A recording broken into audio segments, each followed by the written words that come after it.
Run this computer দিলাম। আমরা মূলত আজকে তোমার কি বলছি যে দুটা বেসিক থিওরামস নিয়ে আলোচনা করব এবং এটাই আমাদের থার্ড ইয়ারের অ্যানালাইসিসে আমরা ঢুকবো আর কি। হ্যাঁ, আমরা জাস্ট একটু লিখি যে তোমার এই যে two basic থিওরামস, two basic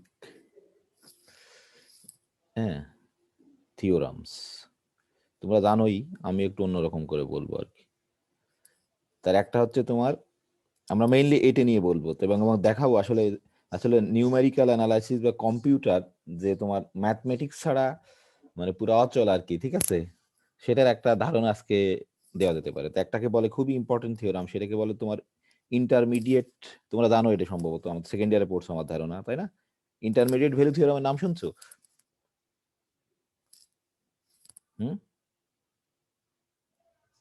intermediate value theorem নাম শুনছো এটার?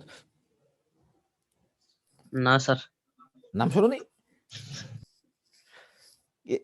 সেকেন্ড ইয়ারে পড়োনি? পড়ার তো কথা। থিওরাম কি? না না না, মিন ভ্যালু থিওরাম না, মিন ভ্যালু থিওরাম এর পরে আরো। মিন ভ্যালু থিওরাম না, ইন্টারমিডিয়েট ভ্যালু থিওরাম পড়োনি না? অসুবিধা নেই, ঠিক আছে। আর একটা বলে আমি আর লিখলাম না, দা এক্সট্রিম ভ্যালু থিওরাম বলে। হ্যাঁ,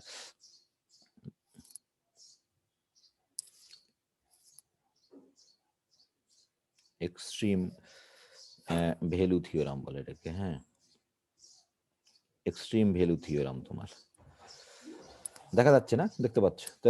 অন্তত এই দুটো নাম জানো যে টু বেসিক তোমার থিওরামস, খুবই ইম্পর্টেন্ট আর কি। এবং আমরা এই ইন্টারমিডিয়েট ভ্যালু থিওরামের সাহায্যে দেখবো যে আসলে একটা প্রমাণ করতে পারবো, কিছুটা একটা ধারণা পাবো আসলে তোমার কি বলে যে কম্পিউটার বা নিউমেরিক্যাল অ্যানালাইসিস বা কম্পিউটার প্রোগ্রামিং তোমার যে কমপ্লিটলি ডিপেন্ড অন হচ্ছে ম্যাথমেটিক্স অ্যানালাইসিস, তোমার পার্টিকুলারলি অ্যানালাইসিস অন্য অন্য ম্যাথমেটিক্স এর উপরে ডিপেন্ড করে।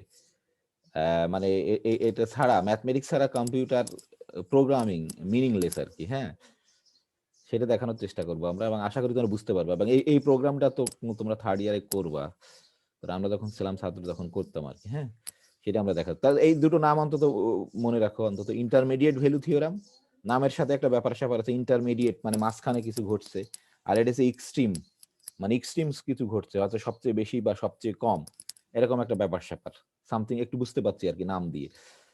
তো এই দুটো নিয়ে আমরা আলোচনা করব মেইনলি। আমরা ধরো বইতে থাকবো, বই দিয়ে আলোচনা করার চেষ্টা করব। তাহলে তোমরা যেহেতু নাম শোনোনি, এটা এক্সট্রিম ভ্যালু থিওরামের নাম শোনোনি না? হ্যালো, এক্সট্রিম ভ্যালু থিওরামের নাম শুনছো? না স্যার। হ্যাঁ, ঠিক আছে, অসুবিধা নেই। তাহলে এখান থেকে আমরা পড়ছি যে দেখা যাচ্ছে না যে বলছি যে টু বেসিক থিওরামস। তাই দেখো ইন্টারমিডিয়েট ভ্যালু থিওরাম কি। আসলে এখানে কিন্তু আমরা কন্টিনিউটির প্রপার্টিকে ব্যবহার করছি।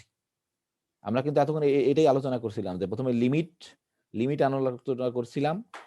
কেন লিমিট আলোচনা করছিলাম? আমরা যখন কন্টিনিউটি পড়তে গেছি তখন বুঝতে পারছি যে লিমিট ছাড়া কন্টিনিউটির কনসেপ্ট কিন্তু আমরা দিতে পারবো না, তাই না? কোনো একটা পয়েন্টে তোমার একটা ফাংশন কন্টিনিউয়াস, সেটা কিন্তু ওখানে তোমার লিমিটিং ভ্যালু এক্সিস্ট হতে হবে এবং সমান হতে হবে দুই দিকের, এবং ফাংশনাল ভ্যালু তোমার সমান হতে হবে সেটা। এখন খেয়াল করে দেখো যে এখানে একটা কথা বলছে যে একটা ফাংশন যদি তোমার কন্টিনিউয়াস হয় কোনো একটা ইন্টারভেলের উপরে, তাহলে কিন্তু কি আমরা নিশ্চিত জানি এটা কিন্তু কি দেখা যাচ্ছে, এটা কি কন্টিনিউয়াস ফাংশন না? ধরো এ বি একটা ক্লোজড ইন্টারভেল, ধরো এ বিন্দুতে ফাংশনাল ভ্যালু এটা, এই যে বি বিন্দুতে ফাংশনাল ভ্যালু তোমার এটা, ঠিক আছে? তাহলে এটা দেখো, এদিক থেকে তাকায় দেখো, এটা কিন্তু কন্টিনিউয়াস ফাংশন। কারণ কি এটার কোথাও তোমার ডিসকন্টিনিউটি নেই, বা কোনো ব্রেক হয়নি, বা কোথাও কোনো জাম্প হয়নি, বা কোথাও কোনো, আমরা যদি মানে আমাদের ভাষায় বলি যে কোনো স্কিপ হয়নি, বা কোনো তোমার হোল নেই, মানে কোনো গর্ত টর্ত কিছুই নেই, কিন্তু একেবারে নিরবিচ্ছিন্ন তোমার। তাহলে অবশ্যই এটা কি একটা কন্টিনিউয়াস ফাংশন। আমরা জাস্ট ইনফর্মাল আমাদের মানে দৈনন্দিন জীবনে যেভাবে আমরা ভাবি যে কন্টিনিউটি মানে কি, যে নিরবিচ্ছিন্ন, বা আমরা বলি যে পেন্সিল না তুলেই যদি আঁকতে পারি, দেখো, তাই না? আর এই নিচেরটাকে যদি খেয়াল করো কি হবে, এটা কি বলো দেখি? এটা অবশ্যই কি ডিসকন্টিনিউয়াস। ডিসকন্টিনিউয়াস।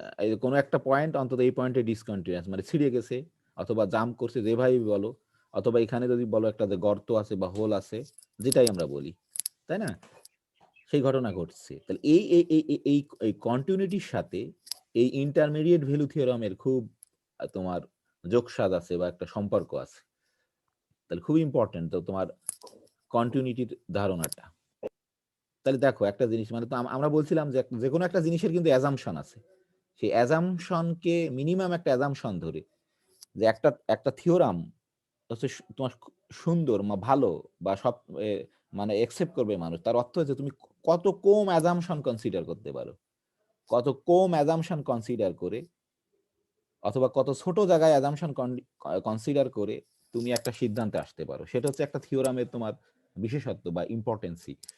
তাহলে তোমার থিওরাম বেশি ভালো আর একজনের থেকে। এইভাবে গণিতের সব আবিষ্কার হয় কিন্তু তোমার, হ্যাঁ, যে কেউ একটা দিয়ে গেছে, তুমি সেখানে কিছু শর্ত কম আরোপ করে যদি ওই ঘটনা ঘটাতে পারো, তাহলে তোমার থিওরাম ভালো আগের জনের থেকে। তবে এটা মানে মানে ভাবার কিছু নেই, ইন্টারমিডিয়েট ভ্যালু থিওরাম অলমোস্ট তোমার আমার ঠিক মনে নেই 1670 সালের দিকে মানুষ বের করছিল, কিন্তু এইটাকে ব্যবহার করে 1920 সালে, ধরো 1670, আমার এক্সাক্ট মনে নেই, বোধহয় 1667 সালে ইন্টারমিডিয়েট ভ্যালু থিওরাম দিছিল। কিন্তু 1920 সালে এই ইন্টারমিডিয়েট ভ্যালু থিওরামকে একটু ব্যবহার করে যুগান্তকারী একটা থিওরাম তৈরি করে ফেলছিল, যেটা ধরো এখনো স্টিল পৃথিবীকে সারা জীবন তোমার লিড করবে ম্যাথমেটিক্সকে। নট অনলি ম্যাথমেটিক্স, তোমার ইকোনমিক্স বলো, ফিজিক্স বলো, তারপর তোমার পরিসংখ্যান বলো, বায়োলজি বলো, সব জায়গায় অ্যাপ্লিকেশন আছে। আমরা খালি সেটার নাম বললি যে সেটাকে বলে ফিক্সড পয়েন্ট থিওরাম। জাস্ট মনে রাখো খালি, এটা তোমার 1920 সালে তোমার কি বলে, ইনি হচ্ছে পোল্যান্ডের একজন খুব নাম করা ম্যাথমেটিশিয়ান, তোমরা একজন নাম শুনছো, বানাক, তিনি এই কাজটা করছিল আর কি, ফিক্সড পয়েন্ট থিওরাম প্রমাণ করছিল জেনারেলি আর কি, এবং 2022 সালে সেটা পাবলিশড হয় আর কি। তাহলে আমরা আমরা আগে দেখার চেষ্টা করি যে ইন্টারমিডিয়েট ভ্যালু থিওরামটা কি। তা দেখো শর্ত কি বলতেছে, F is continuous on A B, এটা কিন্তু খেয়াল করে দেখো ক্লোজ ইন্টারভেলের উপর কিন্তু খুব ইম্পর্টেন্ট এটা। এফ এই যে একটা ফাংশন, সে হচ্ছে তোমার এই এর উপর কন্টিনিউয়াস, এই ক্লোজ ইন্টারভেলের উপরে। হুম, তাহলে এখন বলতেছে বলতেছে কে হচ্ছে এনি নাম্বার বিটুইন, কিন্তু বলতেছে এফ অফ এ আর এফ অফ বির মাঝখানে একটা পয়েন্ট কে। তা বলতেছে তোমার এরকম যদি একটা পয়েন্ট হয়, এই শর্ত কিন্তু, তাহলে বলছে যে there is at least one number C in the interval A B. এটা কিন্তু দেখো, এটা কিন্তু ওপেন ইন্টারভেল দিছে, কেন ক্লোজ ইন্টারভেল দেয়নি সেটা হচ্ছে প্রশ্ন আমার। হ্যাঁ, যে such that F of C equal to K.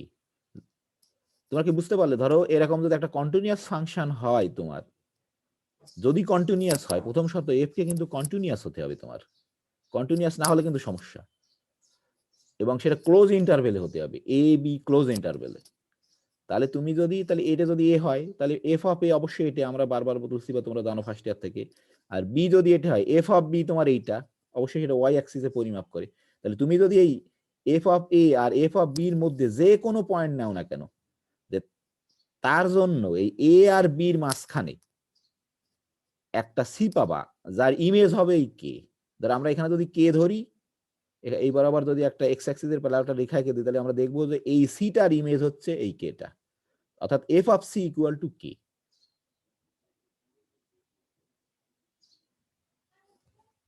কি বুঝতে পারলে? প্রশ্ন আছে কোনো? আমি ইসে লিখছি না কিন্তু, একটু দ্রুত করব তাই। কারো প্রশ্ন আছে? তুমি খেয়াল করে দেখো, তুমি যদি কে কে এখানে নিতে হবে কোনো কথা নেই, এ এফ অফ এ আর এফ অফ বির মাঝখানে যে কোনো জায়গায় তুমি কে কে নাও না কেন, এখানে নাও, এখানে নাও, এখানে নাও, তাহলে অবশ্যই কথা কথা এখানে যদি আমরা নিতাম, তাই না, এই যে দেখো আমরা ই করতে পারবো, আমরা যদি ধরো এখানে নিতাম,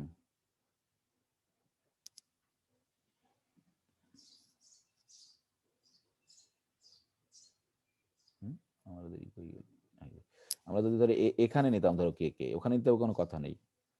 আরে ই হয়ে গেল, সরি, এটা কি করে দিল, আমার হাইলাইটস দিতে হবে, কাটে ফেললো, তা হচ্ছে না, সরি, এটা কি করে মার্ক হাইলাইটস ই হয়ে গেল, পিঙ্ক, হচ্ছে না, সরি। হ্যাঁ, এটাকে ই করে ফেলছে কিন্তু কেন জানি হচ্ছে না।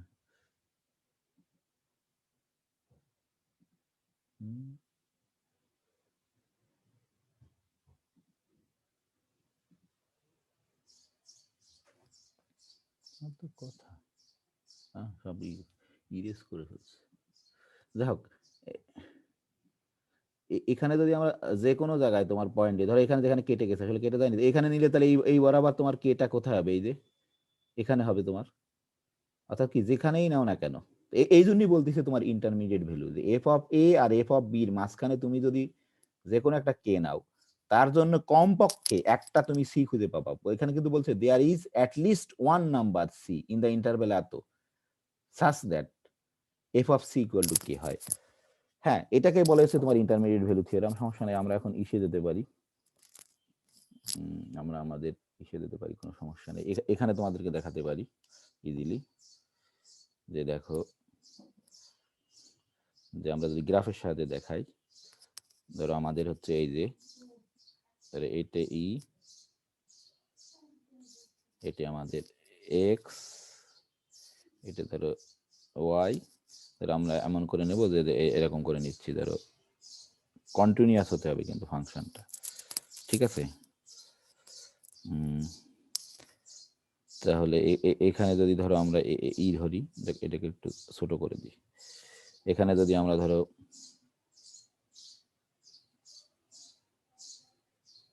এরকম করে যদি কন্টিনিউয়াস ধরতে হবে কিন্তু আমাদের, তাহলে আমরা অবশ্যই জানি এখানে, তাহলে এখানে কিন্তু আমাদের এই এন্ড পয়েন্ট আছে এ, এটা হচ্ছে বি তোমার, ঠিক আছে? এটা এ, এটা বি, কিন্তু এন্ড পয়েন্ট অবশ্যই ক্লোজ ইন্টারভেল, তাহলে এন্ড পয়েন্ট অবশ্যই তোমার ভ্যালু আছে। তাহলে এখানে হচ্ছে আমাদের এ, এখানে হচ্ছে আমাদের ধরো বি, তাহলে এটা অবশ্যই কি হবে, এখানে কিন্তু তোমার কি হবে, ধরো ধরে নাও যে আমার সোজা হচ্ছে না, এটা হচ্ছে অবশ্যই এফ অফ এ, এটা হচ্ছে তোমার অবশ্যই এফ অফ, সরি এটা এফ অফ বি, এটা হচ্ছে এফ অফ এ। তাহলে আমরা বলছি যে এর মাঝখানে যে কোনো পয়েন্ট, যেখানে যে কোনো জায়গায় যদি পয়েন্ট নেই না কেন, দেখো কথা কথা, যদি এখানে একটা পয়েন্ট নিই কে, এটা যদি আমাদের কে হয়, তাহলে অবশ্যই এই প্যারালাল টু এক্স অ্যাক্সিস আমরা এঁকে দিতে পারি, তাহলে এই বিন্দুটা পাবো, কমপক্ষে একটা বিন্দু, তাহলে এই সি। এটা কিন্তু কন্টিনিউয়াস না হলে কিন্তু এই ঘটনা ঘটে না। যদি তুমি ধরো কে কে এখানে নাও, কথার কথা, কে কে যদি এখানে নিতাম, দেখো তাও কিন্তু তোমার একটা পয়েন্ট এখানে আমরা পাচ্ছি, এই যে কমপক্ষে একটা, আসলে একের অধিকও পেতে পারি, গ্রাফের উপর ডিপেন্ড, তখন সিট চেয়ার এরকম হবে। তাহলে এই জন্য আমরা ইন্টারমিডিয়েট ভ্যালু বলছি, ঠিক আছে? ধরো আমরা যদি আরেকটা আঁকার চেষ্টা করি, দেখো আমরা যদি গ্রাফটাকে এরকম করে আঁকতাম, দেখো এটা থাকুক, আরেকটা গ্রাফ যদি আমরা আঁকতাম,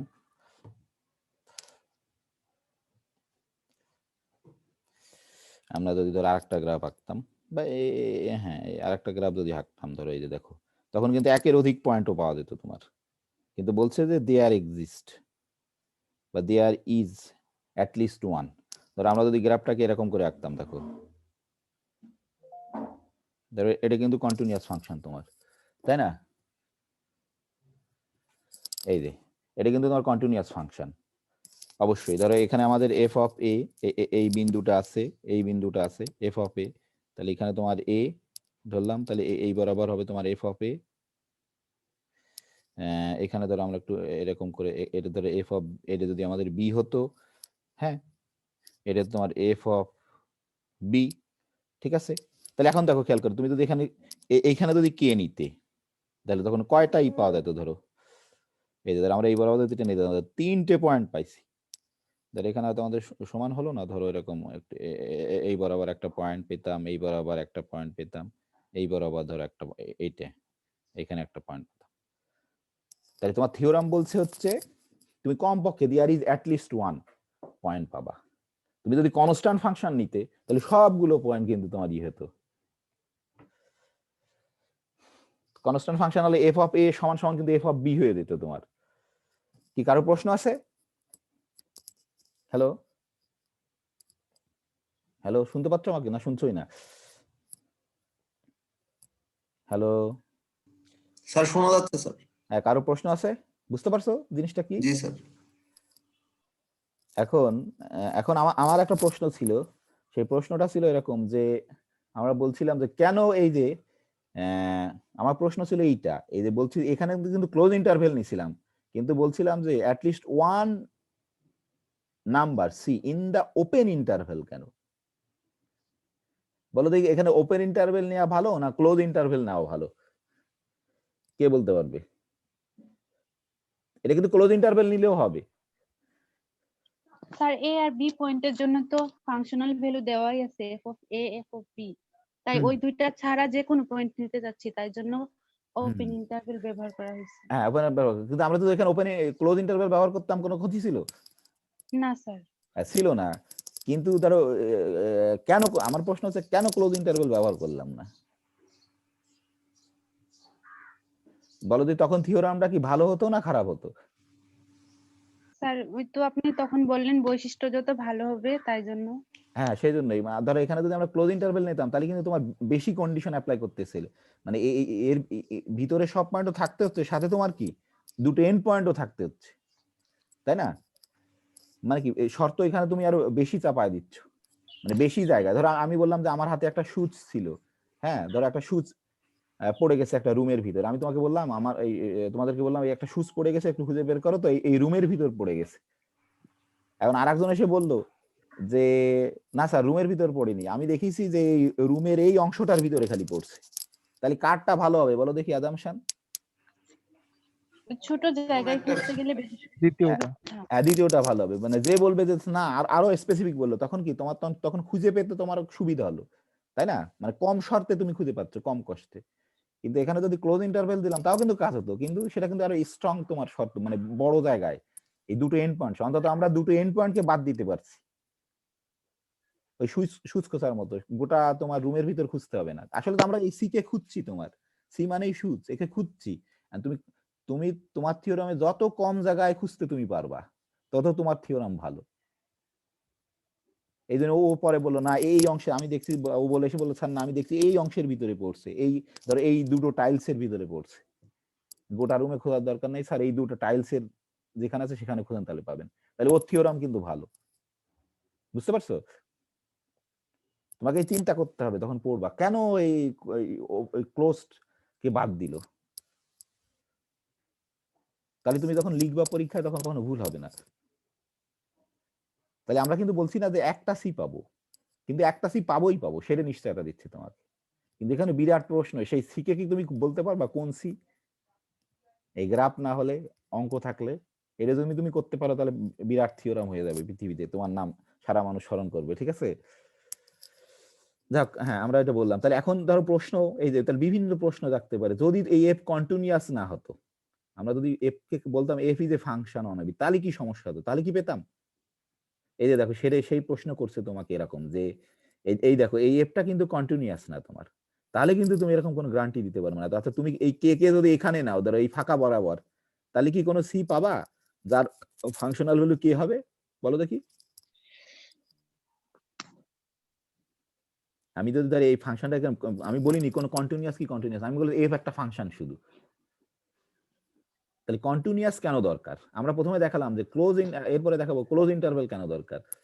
এই কন্টিনিউয়াস কেন দরকার দেখো, যদি কন্টিনিউয়াস না বলতাম, এখানে বলছে কিন্তু যদি what happen in the discontinuity case, যদি এই যে ডিসকন্টিনিউটির কেস এ কি এই থিওরামটা সত্য হবে, তার একটা এক্সাম্পল তোমাকে দিচ্ছে, দেখো তোমরা একটু পড়বা এখানে হোয়াট হ্যাপেন্ড, আমি তো আসলে সব বলতে পারবো না।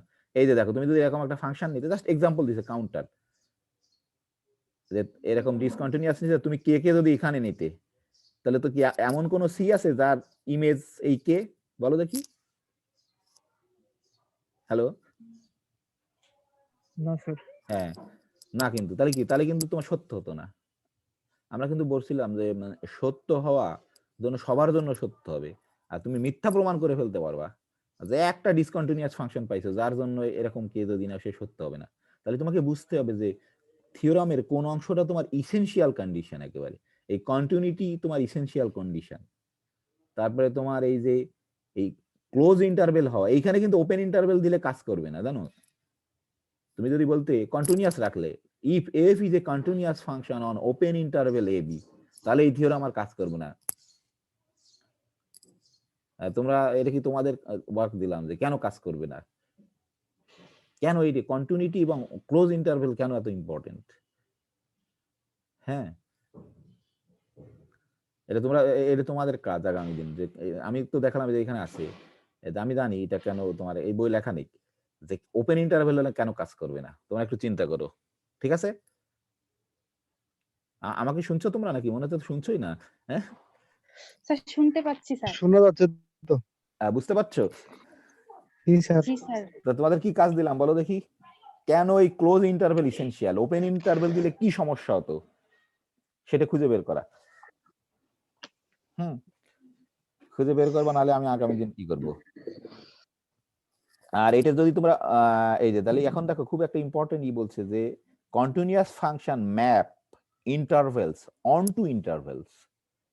যে তুমি যাতে একটা কন্টিনিউয়াস ফাংশন নাও, সে একটা ইন্টারভেলকে ম্যাপস করে আর একটা ইন্টারভেলে। দেখো এ বি কে ম্যাপ করছে এফ অফ এ থেকে এফ অফ বি তে, কিন্তু কারণ আমরা জানি না এফ অফ এ ছোট না এফ অফ বি বড়, যে কোনো যেটা ছোট হবে সেটাকে তুমি আগে দেবা, সেটাকে পরে দেবা। এই যে এটা খুব একটা ভালো কমেন্ট, আমরা এটা দেখছি না। এখন আমরা একটা জিনিস দেখবো যে application of intermediate value theorem.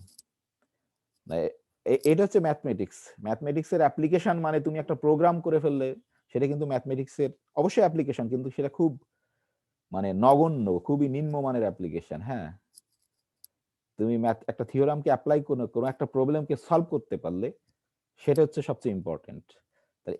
যেমন এটা এই প্রবলেমকে তোমরা জানো সবাই, যেমন মানুষের সব সময়ের মানে সাধনা ম্যাথমেটিশিয়ানদের, যে কি বলে যে তোমার এই প্রবলেমকে সলভ করার। হ্যাঁ, সেই প্রবলেম কেমন আমি তোমাদের আগে বলছি, তারপরে আমরা দেখাবো কেমন করে ইন্টারমিডিয়েট ভ্যালু থিওরাম তোমার আমরা এখানে ইন্টারমিডিয়েট ভ্যালু থিওরামকে একটু সংক্ষেপে বলি, যে এখানে একটা সংক্ষেপে একটা নাম দিতে হবে, বারবার লিখতে হবে না। আই কি দেওয়া যাবে, আই ভি টি না, সেটা দিলাম, বারবার আর লিখবো না।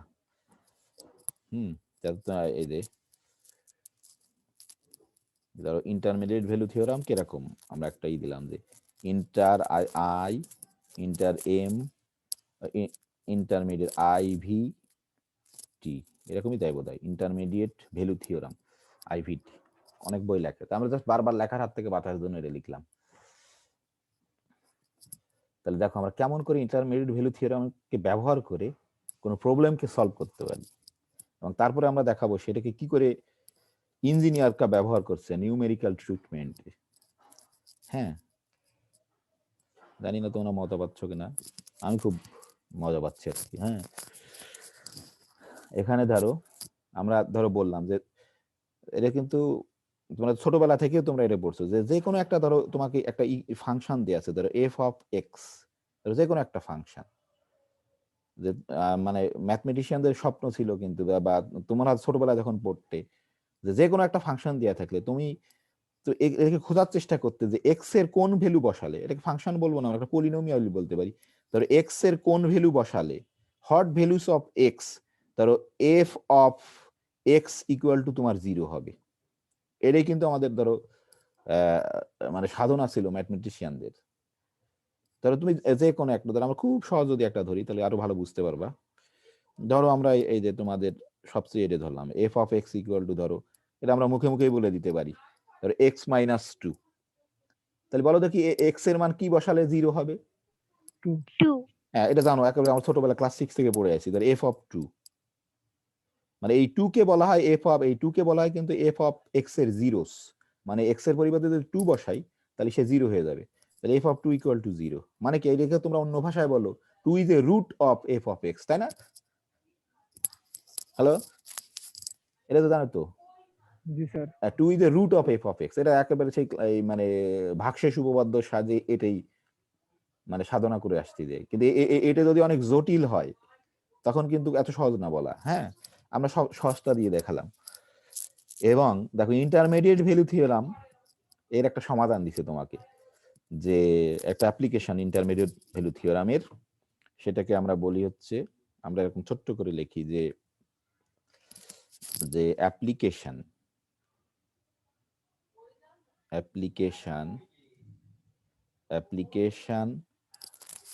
অফ, এটা কিন্তু intermediate value IVT, intermediate value theorem. হ্যাঁ, যেহেতু আগে লিখে দিচ্ছি আমি, সমস্যা নেই।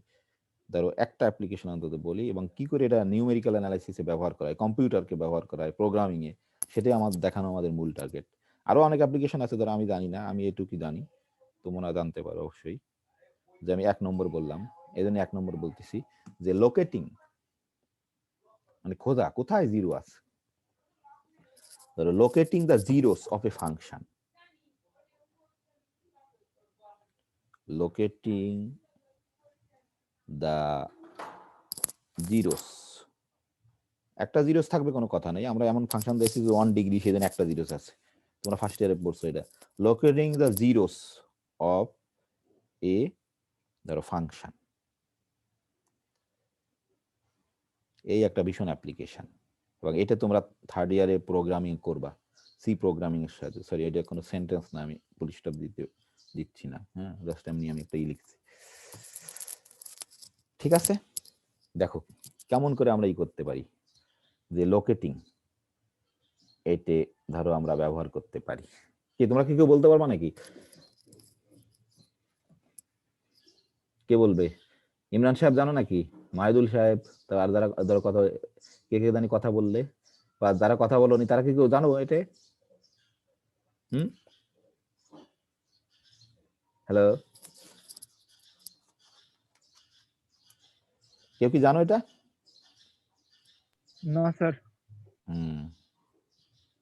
ধরো ধরো ধরো আমরা দেখি প্রথমে গ্রাফের সাথে বোঝার চেষ্টা করি। যদি ধরো এরকম ঘটনা ঘটে যেত, ধরো ভুল করে যদি ঘটে যেত, ধরো তোমার ধরো এরকম একটা আমি ধরো ওয়াই অ্যাক্সিস আঁকছি না, আঁকলাম সমস্যা নেই,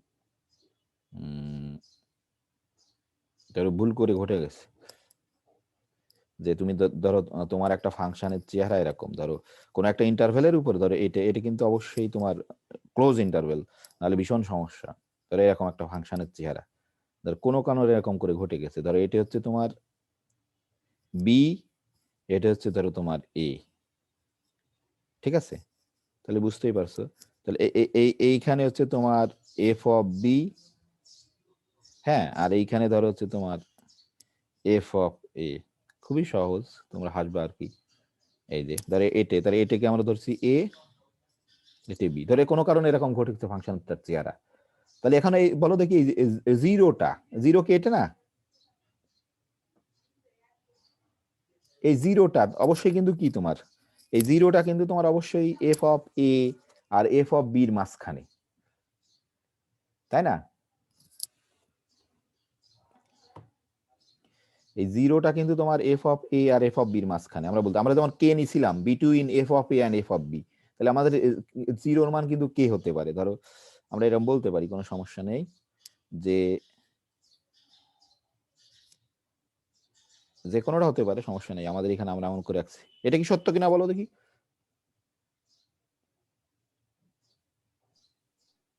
জি স্যার।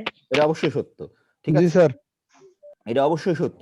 তাহলে কি ইন্টারমিডিয়েট ভ্যালু থিওরাম কি গ্যারান্টি দিচ্ছে? যে এ আর বির মাঝখানে, তাই না? আমরা এরকম বলতে পারি যে there exist and C between A and B, মানে ওপেন ইন্টারভেল, যে সাজ দ্যাট, তাই না, যে such that F of C সমান কত হবে বলো দেখি, বলো, ট্রাই করো, এফ অফ সি সমান কত? 0। হ্যাঁ, অবশ্যই জিরো, তাই না? এফ অফ সি অবশ্যই জিরো, মানে কে মানে জিরো, কিন্তু সে কিন্তু বলছে যে আমরা এমন ফাংশন দিচ্ছি সে কিন্তু কন্টিনিউয়াস এই ক্লোজ ইন্টারভেল এ বি তে, এটা কিন্তু ক্লোজ ইন্টারভেল এই পয়েন্ট আছে, আমরা এরকম মোটা করে দিচ্ছি যে এই পয়েন্ট সহ। তাহলে কি, তাহলে হ্যাঁ, তাহলে তো আমাদের কিন্তু মানে বলছিলাম যে এটাই কিন্তু তোমার মানে সাধনা, যে আমরা খুঁজে বের করতে যাই যে যে এই ফাংশনটার কোথায় কোন বিন্দু বসালে তোমার জিরো হয়। তাহলে আমরা বলতে পারি যে এই বিন্দুতে ফাংশনটা জিরো, গ্রাফ থেকে বুঝতে পারছি। তাহলে এটা কি আমাদের সি, যদি আমরা বললাম এটা সি, তাহলে আসলে কি দেখো, যে আমরা যে রুট বের করি, ওর যদি গ্রাফ আঁকি, আসলে সে কিন্তু এক্স অ্যাক্সিস কোথায় কাট করে সেটাই আমরা খুঁজে বের করি, তাই না? আমাদের ধরো রুট বের করলাম না, এক্স মাইনাস টু এর রুট হচ্ছে তুমি টু, বা কি বসালে জিরো, আসলে কি বের করছো, ওটা যদি এক্স মাইনাস টু এ তুমি গ্রাফটাকে আঁকো, সে কিন্তু তোমার টু বিন্দুতে এটাকে তোমার কাট করে, ঠিক আছে? তোমার এক্স মাইনাস টু কিন্তু একটা সরল রেখা, তুমি ইজিলি আঁকতে পারো চাইলেই। এই যে দেখো আমরা যেটা করছি, আমি যদি এটা একটু দেখাতে চাই, ধরো এই যে ধরো এক্স মাইনাস টু, এটা কিন্তু খুব ইম্পর্টেন্ট, সরি আমি ভুল করছি, এখানে এক্স লিখতে হবে, ওই পাশে ওইখানে কিন্তু ওয়াই লিখতে হবে, এটা খুব ইম্পর্টেন্ট, সুন্দর করে লেখা। প্রপারলি লেখা, ধরো এই যে 2, হ্যাঁ। তাহলে আমরা তোমাদের যেটা বলছিলাম, দেখো এক্স, এই যে তাহলে এটা এক্স মাইনাস 2, তাহলে তো একটা সরল রেখা রাখতে কিন্তু দুটো বিন্দুই যথেষ্ট। এক্স মাইনাস 2, ধরো এক্স এর মান যদি 2 বসাও তুমি 0 হবে, তাহলে ওয়াই 0, ধরো 2,0, এখানে ধরো এটাকে দিলাম 2,0, আর যদি তুমি ই বসাও, এক্স এর মান যদি ধরো ওয়াই এর মান যদি 0 বসায় এখানে হবে এই যে, তাই না? তো এরকম দেখো ধরলাম, আমি তো আমার আঁকা সোজা হলো না, এরকম একটা সরল রেখা হবে, এটা কিন্তু তোমার এক্স মাইনাস 2। এই যে দেখো আমরা এটাই খুঁজে বের করছি কিন্তু, যে কোথায় সে, এটা কিন্তু 2 বিন্দু, এটা 0, কোথায় সে এক্স অ্যাক্সিস কে কাট করছে। তাহলে এই অ্যাপ্লিকেশনটা আমরা কিন্তু করতে পারি যে ইন্টারমিডিয়েট ভ্যালুর সাহায্যে, যে লোকেটিং 0।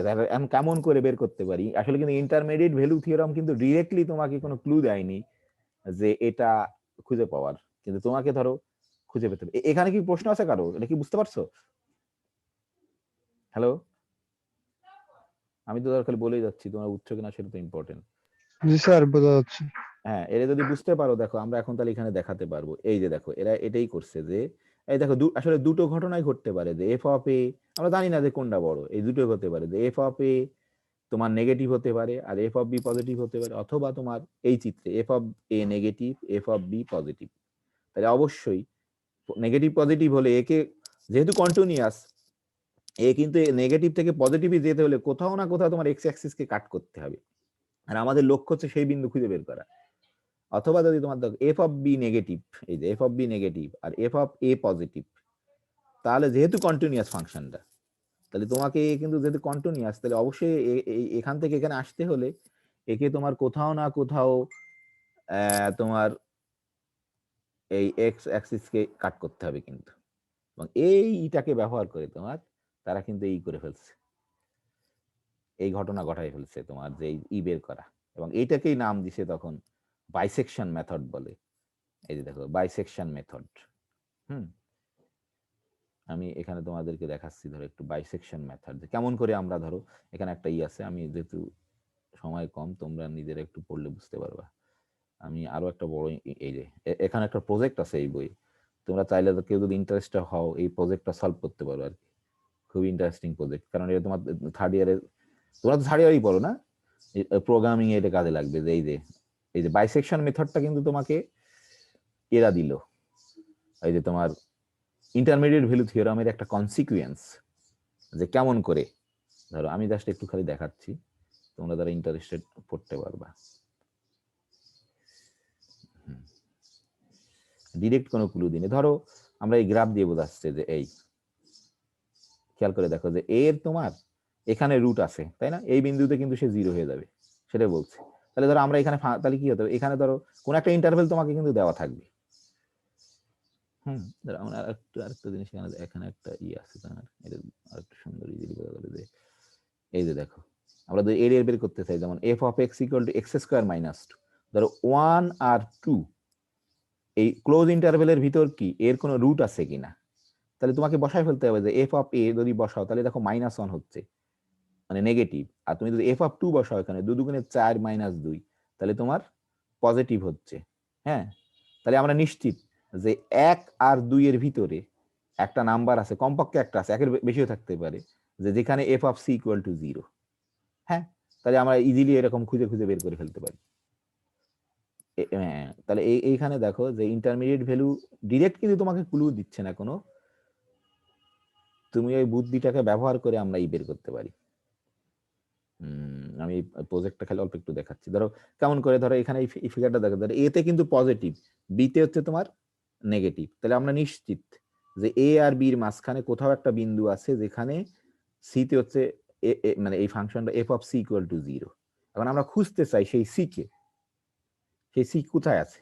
ধরো প্রথম কাজ হচ্ছে, ধরো এই এ আর বি একে আমরা সমান 2 ভাগে ভাগ করে ফেলবো, যে এ যোগ বি বাই 2, তাহলে কিন্তু সমান 2 ভাগে ভাগ হয়ে যাবে। ধরো সেই সমান 2 ভাগে ভাগ করলাম, সেটা হলো তোমার হচ্ছে এম, এই এম অন নাম দিছে এরা। তাহলে এম অন, তাহলে তুমি এম অন বিন্দুতে ফাংশনাল ভ্যালু বের করো, দেখো এই গ্রাফ অনুসারে সেটা কিন্তু পজিটিভ, আর বি বিন্দুতে কিন্তু নেগেটিভ, তাহলে বোঝা যাচ্ছে নিশ্চিত যে এ আর এম অন এর ভিতরে কিন্তু তোমার সেই রুটটা নেই, তাহলে নিশ্চিত কার ভিতরে আছে, এম অন আর বির মাঝখানে আছে। হ্যাঁ, তারপর আবার এটাকে তুমি বাইসেক্ট করো, তাহলে এখানে কোথাও পড়বে। এই দেখো এই চিত্রে বলছে বাইসেক্ট করলে এটার নাম ইউ টু দিছে, কোনো সমস্যা নেই, এখানে পড়ছে M2। এখন আবার এই M2 বিন্দুতে তুমি ফাংশনাল ভ্যালু বার করো, দেখো তাহলে কি হবে, সেটা কিন্তু নেগেটিভ। তাহলে আমরা নিশ্চিত হয়ে গেলাম যে M2 আর B এর মাঝখানে নেই কিন্তু, তাহলে অবশ্যই কি M1 আর M2, M1 এর নাম এরা U2 দিছে, তাহলে M1 আর M2 এর মাঝখানে আছে। এই যে দেখো অনেক কাছাকাছি চলে আসছে কিন্তু। হ্যাঁ, তারপর আবার একে বাইসেক্ট করো, তাহলে আবার বাইসেক্ট করলে এখানে আসবে।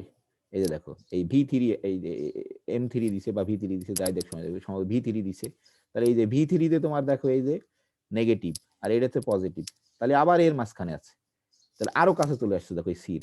তা তুমি যদি আসলে এরকম করে প্রসেস করতে করতে করতে থাকো, তাহলে তোমার দেখা যাবে যে তুমি এক সময় ওই সির খুব কাছে চলে যাবা।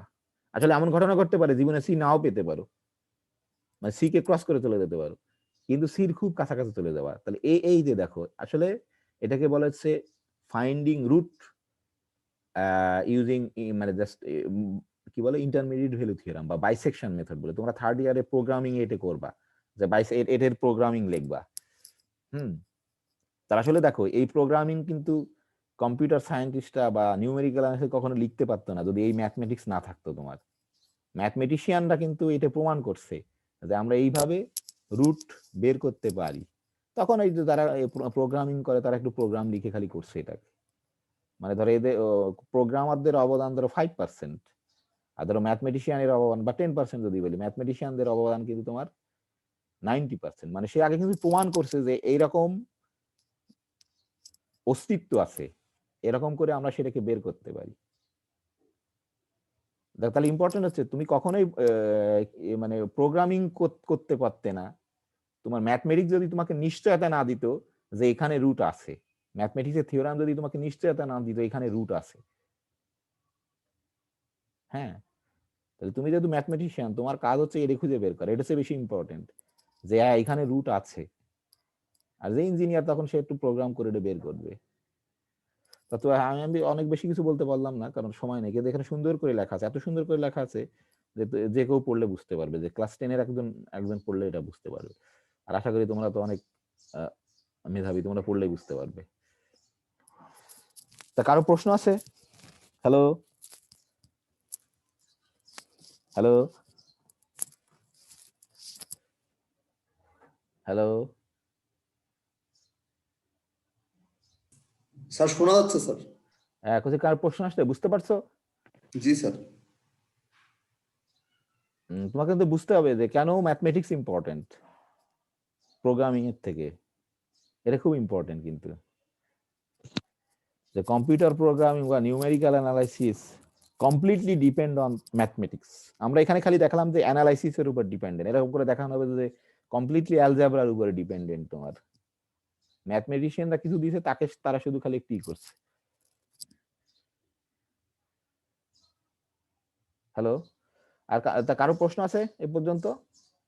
আমরা জাস্ট একটু দেখানোর চেষ্টা করলাম, খুব সিম্পলি দেখানোর চেষ্টা করলাম যে তোমার কেমন করে এই যে ইন্টারমিডিয়েট ভ্যালু থিওরামই তোমাকে নতুন একটা জগৎ সৃষ্টি করে দিছে, যে কম্পিউটার সায়েন্টিস্টদের জন্য বা নিউমেরিক্যাল যারা অ্যানালাইসিস করে, যারা প্রোগ্রামিং করে তাদের জন্য নতুন একটা ক্ষেত্র তৈরি করে দিছে।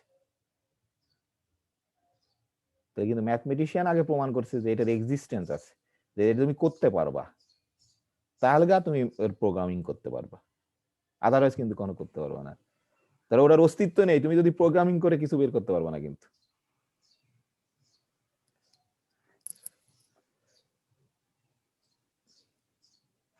কারো প্রশ্ন থাকলে করতে পারো। আমরা এবার নতুন একটা জিনিস দেখাবো যে এটা কি করে তোমার যেটা বললাম না 1667 সালে তোমার এই ইন্টারমিডিয়েট ভ্যালু থিওরামের ধারণা আসছিল, এবং 1920 সালে এবং সে তখন একটা একটা থিওরামের ধারণা দিছিল, সেটাকে বলে যে ফিক্সড পয়েন্ট থিওরাম। 1920 সালে মানে যুগান্তকারী একটা তোমার ওটাকে জেনারেলাইজ করে বানাক ফিক্সড পয়েন্ট থিওরামের ধারণা দেয়। হ্যাঁ, তাহলে আমরা এখন তাহলে ইসে যাবো খুব সংক্ষেপে। আমরা এই যে দেখো বলবো যে আমরা তোমাদেরকে একটা ধারণা দেওয়ার চেষ্টা করি, তোমরা জানো সবাই এটা, যে আমরা একটা ধারণা দেওয়ার চেষ্টা করি যে প্রথম ধরো তোমাদের কাছে একটা প্রশ্ন উত্থাপন করি আমি, যে আমি ধরো বললাম যে আমি একটা শব্দ লিখতেছি, এখন হয়তো তোমরা পরিচিত না এর সাথে, আমার ধারণা। ধরো আমি একটা শব্দ লিখলাম যেটা একটা, এই যে তোমরা কি এটা জানো যে ফিক্সড পয়েন্ট, ফিক্সড পয়েন্ট কথাটার সাথে পরিচিত, শুনছো, নাম শুনছো কখনো তোমরা? কেউ বলতে পারবা? হ্যালো হ্যালো, আরে না স্যার। হ্যাঁ, কখনো শোনোনি নাকি? কিন্তু না আমি স্যার। আমি জানি তোমরা শুনছো সবাই। হ্যাঁ, অসুবিধা নেই। দেখো তাহলে আমি তোমাদের রিকল করার চেষ্টা করি কেমন করে তোমরা শুনছো। ধরো আমরা একটা রিয়েল ভ্যালুড ফাংশন তোমার এরকম নিলাম, F is A real valued, মানে তার ধরো ফাংশনাল ভ্যালুটা রিয়েল হবে, real number. F is a function from, ধরো তুমি একটা এইরকম একটা ফাংশন ডিফাইন করলে, ধরো একটা ফাংশন আমরা ডিফাইন করলাম, আমি লিখলাম না আর, একটা ফাংশন ডিফাইন করলাম এরকম যে খুব, এটা তো তোমরা দেখছো তাই না? এটাকে দেখছো তো নাকি? F of X equal two x square, G sir. এটা দেখছো সবাই? হ্যাঁ, তাহলে নিশ্চিত ফিক্স পয়েন্ট তো তোমরা জানো সবাই। হ্যাঁ, দেখো কেমন করে। ধরো আমি যদি বিভিন্ন ফাংশনাল ভ্যালু বসাই, 2-4টে বসাই, ধরো ধরো এফ অফ 1 কত হবে বলো দেখি? 1 হবে। ধরো এফ অফ 2 কত হবে? 4 ধরো এফ অফ -1 কত হবে? 1। তারপরে ধরো এফ অফ 10 কত হবে? 100। ধরো আমরা সারা জীবন বসাতে পারবো, আমাদের আর দরকার না নেবা। তাহলে দেখো একটা জায়গায় একটা, হ্যাঁ তুমি তো বলতে পারো। হ্যাঁ, আস্তে আস্তে দাঁড়াও, হ্যাঁ কথা বলো না। এই যে দেখো এখানে যদি খেয়াল করো, আসলে তুমি একটা জিনিস, এই যে কয়টা 4টে আমি লিখছি, একটা জিনিস যদি খেয়াল করো, তুমি যে এখানে যা ইনপুট দিছো একটার ক্ষেত্রে আউটপুট তাই পাইছো, কোনটার ক্ষেত্রে বলো দেখি? এই যে ফাংশনটা আমরা লিখছি এফ অফ এক্স, 1 আর -1 এর ক্ষেত্রে। না -1 এর ক্ষেত্রে তো পাইনি, -1 দিছো পাইছো তো 1, -1 তো পাওনি। হ্যাঁ, তাহলে একটার ক্ষেত্রে যে তুমি যদি 1 দাও ইনপুট, আউটপুট পাইছো সে 1। আর কি বলো দেখি, আমি তো লিখিনি, আর কি কোনো মানে রিয়েল নাম্বার পাবা যার জন্য এইরকম ঘটনা ঘটবে অনের মতো? অনে যে ঘটনা ঘটছে, কি মনে হয় তোমাদের? এইখানে যে ঘটনা ঘটছে, অবশ্যই মানে স্যার আমাদের, জিরোর জন্য কি হবে? হ্যাঁ অবশ্যই আরেকটার জন্য হবে। হ্যাঁ, থ্যাংক ইউ। দেখো এই যে আরেকটার জন্য হবে, সেটা কি বলো দেখি? এই যে আরেকটার জন্য অবশ্যই, এই যে থ্যাংক ইউ, জিরো। হ্যাঁ 0, আমি যদি লিখতে ভুলে গেছি, আরেকটা এই যে এফ অফ 0 এর জন্য 0। আর কোনোটার জন্য হবে? স্বাভাবিক সেন্সে কি বলছে আমাদের? হবে না, হবে। তাহলে এটা দেখো বিশেষ একটা ই আছে যে তুমি যে এক্স দিছো তার আউটপুটে এক্স দিছো, তো এইটাকে বলা হচ্ছে তোমার ফিক্সড পয়েন্ট। যে তুমি যে ইনপুটকে সে ফিক্সড রাখতেছে তোমার, যে তুমি যে ইনপুট দিছো আউটপুটে সেই ইনপুটকেই রাখতেছে, আউটপুটে সেই ইনপুটই আসতেছে ফিক্সড। তাহলে এরকম ঘটনাকে তোমার বলা হচ্ছে ফিক্সড পয়েন্ট, একটা ফাংশনের ফিক্সড পয়েন্ট। তুমি যদি ফাংশন চেঞ্জ করো তাহলে কিন্তু ফিক্সড পয়েন্ট চেঞ্জ হয়ে যাবে। আমাদের ফাংশন হচ্ছে F of X equal two x square, তাহলে এই এর ফিক্সড পয়েন্ট হচ্ছে তোমার 1 আর 0। কি বুঝতে পারলে? এই 1 এর ক্ষেত্রে কিন্তু ফিক্সড রাখতেছে। এখন খেয়াল করে দেখো, আমরা যদি এই ফাংশনকে চেঞ্জ করে দিই, ধরো কি দেখো কি মজার, যে ফাংশনকে ধরো, ফাংশনকে এখন এই রিয়েল ভ্যালুড ফাংশন ধরো এরকম যদি করতাম, বলো দেখি যে F of X equal two যদি ফাংশনটা আমরা এক্স দিতাম, তাহলে কি ঘটনা ঘটতো বলো দেখি? সবগুলো ফিক্সড পয়েন্ট হতো। হ্যাঁ, তখন কিন্তু সবগুলো ফিক্সড পয়েন্ট হতো। ঠিক আছে, মানে সব রিয়েল নাম্বার তোমার কিন্তু ফিক্সড পয়েন্ট, মানে তুমি ইনপুট যা দিবা আউটপুট তাই দিবে, মানে ফিক্সড রাখবে সবসময়। এখন যদি ধরো আমরা যদি ধরো আর একটু ই করতাম, যে তোমাদের বোঝানোর জন্য চেষ্টা করছি, এইরকম যদি দিতাম, বলো দেখি F of X equal two, ধরো ইচ্ছা করে F of x 2x square, তাহলে কি হতো বলো দেখি?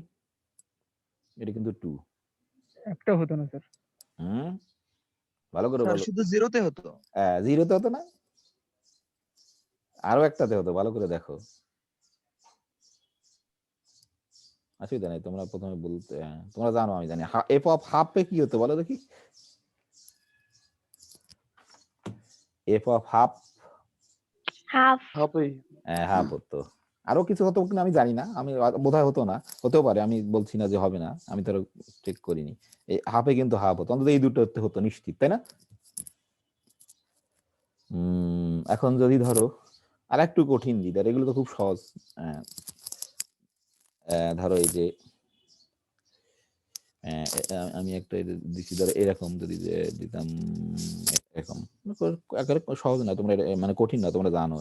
ধরো এক্স স্কোয়ার ইকুয়াল টু, ধরো যা খুশি তাই দিতে পারি। তাহলে তোমাকে আমি যেটা বোঝাতে চাচ্ছি, তুমি যদি ফাংশনকে চেঞ্জ করো তার ফিক্সড পয়েন্ট কিন্তু চেঞ্জ হচ্ছে। ধরো এফ অফ, বলতে এর কি হতো কেউ বলতে পারবা? 3 স্যার। 3 হতো, 3 × 9 আর তোমার 6, আর একটা হতো কিন্তু বলতে পারবো নাকি? জানো তোমরা মিডল টার্ম ব্রেক করে বের করতে পারো। 3 হতো, আর একটা কি হতো? -2 কি হতো দেখো দেখি, -2 কি হতো বলো দেখি?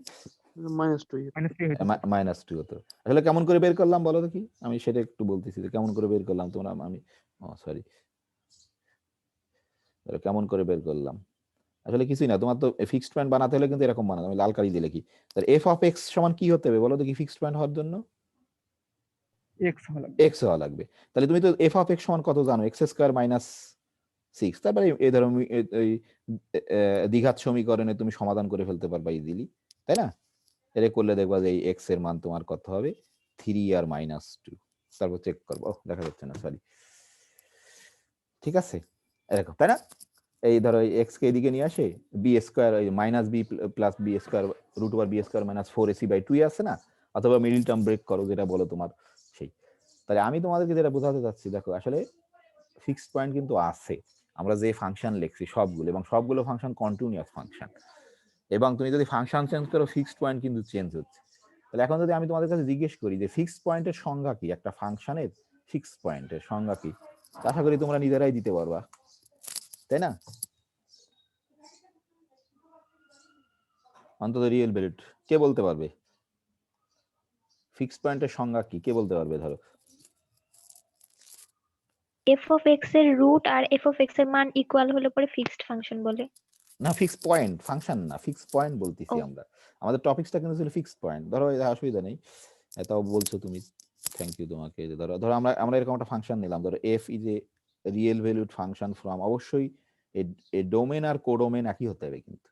তাহলে আমরা ধরো বলছি, আমি জাস্ট ইনফর্মাল বলতেছি যে একটা পয়েন্ট বা একটা নাম্বার যাই বলো সমস্যা নেই, যে এ পয়েন্ট বললাম এক্স, এক্স বলি বা এ বলি সমস্যা নেই, এক্স ইন ধরো আর is called a fixed point. Fixed point is called a fixed point of f ফাংশনের, কিন্তু দেখলাম না, আমি দেখলাম কিন্তু ফাংশন চেঞ্জ করলে ফিক্সড পয়েন্ট চেঞ্জ হচ্ছে, কিন্তু এই নির্দিষ্ট ফাংশনের a point x in r is called a fixed point of f if কি বলো দেখি, শর্তটা কি বলো দেখি, কি হতে হবে? f of x সমান কি হতে হবে? Equal x. x যদি হয় তাহলে আমরা x কে ফিক্সড পয়েন্ট বলবো। তুমি এখানে এক্স দিয়ে লিখতে হবে কোনো কথা নাই, তুমি এ দিয়ে লিখতে পারো, ওয়াই দিয়ে লিখতে পারো, কোনো সমস্যা নেই। এখানে যদি ওয়াই দাও, ওয়াই ইন আর, তাহলে এখানে হবে F of Y equal to Y. এখানে যদি তুমি লেখো এ ইন আর, তাহলে F of A equal to A হবে, সমস্যা নেই। তাহলে তুমি যদি বুঝতে পারো, কখনো ভুলবা না কিন্তু ফিক্সড পয়েন্ট কি, আসলে ফিক্সড রাখতেছে তাকে, এই জন্য এর নাম ফিক্সড পয়েন্ট হয়েছে। ঠিক আছে, প্রশ্ন আছে কারো? হুম, প্রশ্ন করতে হবে, প্রশ্ন করা খুব ইম্পর্টেন্ট। কারো প্রশ্ন আছে? না স্যার, বলা গেছে। এখন এইবার আমি দেখাবো যে ইন্টারমিডিয়েট ভ্যালু থিওরাম কি করে তোমার এর নিশ্চয়তা দিচ্ছে ফিক্সড পয়েন্টের। ঠিক আছে, এটা খুব ইম্পর্টেন্ট, যে consequence of fixed point, fixed point is a consequence of intermediate value theorem। সেটা হচ্ছে আমার উদ্দেশ্য, যে ফিক্সড পয়েন্ট, আমি লিখতেছি একটা জাস্ট টাইটেল বড় হাতের দিই, যেহেতু F I x fixed point, fixed point is এ, অনেক কনসিকুয়েন্স আছে তার ভিতরে, ইজ এ কনসিকুয়েন্স, বানান টানান ভুল হলে তোমরা ঠিক করে নিও,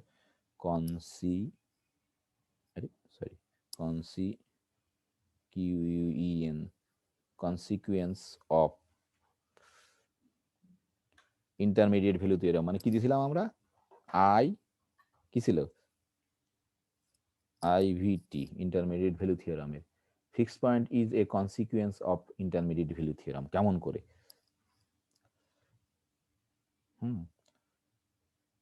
সেটা আমরা দেখাবো, খুবই ইম্পর্টেন্ট। এই যে আমরা এরকম দিলাম, জাস্ট একটা লাল কালি দিয়ে দিলাম, যে একটা তোমার এটা এই যে এটা নিজেকে চিন্তা করতে হবে, সংজ্ঞা নিজেই তৈরি করা যায় তুমি যদি বুঝতে পারো। হ্যাঁ, তাহলে এখানে আমরা বলতিছে যে দেখো কেমন করে যে এফ আমরা অবশ্যই কিন্তু একটা ক্লোজড ইন্টারভেল হতে হবে, এ বি ক্লোজ ইন্টারভেল, এবং অবশ্যই এটা খুব ইম্পর্টেন্ট, তোমার ডোমেন আর কোডোমেন তোমার একই হতে হবে। এই যে এটা হচ্ছে তোমার কন্টিনিউয়াস,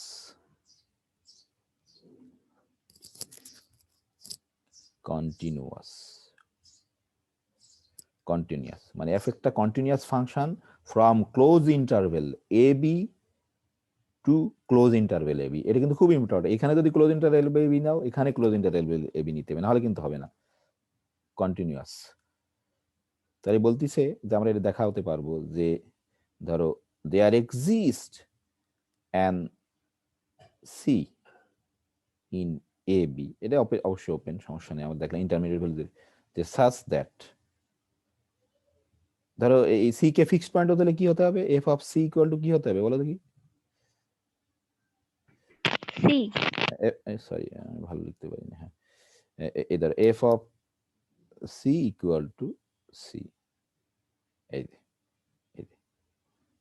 আমি লিখলাম না পুরো সেন্টেন্স, দেন দেয়ার এক্সিস্ট, একটু সংক্ষেপে সময় যেহেতু এইটা বলছে এইরকম যদি বলছে যে ইন্টারমিডিয়েট ভ্যালু থিওরাম তোমাকে নিশ্চয়তা দেয়। কেমন করে দেয় সেটা আমরা দেখব। যে তুমি যদি এফ একটা কন্টিনিউয়াস ফাংশন নাও, একটা ক্লোজ ইন্টারভেল থেকে সেই সেম ক্লোজ ইন্টারভেলের উপর, এটা খুব ইম্পর্টেন্ট, অন্য জায়গা নিলে কিন্তু হবে না। অর্থাৎ তুমি যদি এখানে 1-2 ক্লোজ ইন্টারভেলের উপর, এখানে 3 আর 4 ক্লোজ ইন্টারভেলের উপর নাও, তাহলে কিন্তু হবে না। হ্যাঁ, যদি তুমি এটা বানাতে পারো যে হয়, তাহলে তুমি একটা থিওরাম তৈরি করে ফেলতে পারবে। হ্যাঁ, এখনো সুযোগ আছে এখানে তোমার করার। এর মানুষের ধরো মানে রেস্ট্রিকশন, যে ডোমেনও যা দিতে হচ্ছে, কোডোমেনও তা না দিলে পারিনি মানুষ। তুমি যদি কোনোভাবে করতে পারো, তাহলে সারা পৃথিবীর মানুষেরা মেনে নিবে, কিন্তু যুক্তির সাহায্যে। মানে এখানে ধরো একটা, এটা কি বলে, একটা ওপেন প্রবলেম।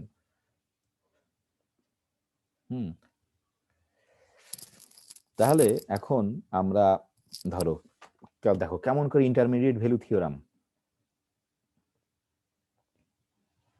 কেমন করে ইন্টারমিডিয়েট ভ্যালু থিওরামকে আমাদের এই নিশ্চয়তা দিচ্ছে, সেটা আমরা দেখার চেষ্টা করব। এবং এখানে আমরা দেখবো যে এই কন্টিনিউটি ক্লোজ ইন্টারভেল এর এত গুরুত্ব কেন। হ্যাঁ, ধরো আমরা এটাকে কি বলি, যে একটা প্রুফ হিসেবে বা সলিউশন হিসেবে যাই হিসেবে বলি ধরো, তোমাদের বুঝতে সুবিধা হয়। তাহলে এখন দেখো আমরা কি এই কথাটা কি বলতে পারি বলো দেখি, যে এফ অফ এ,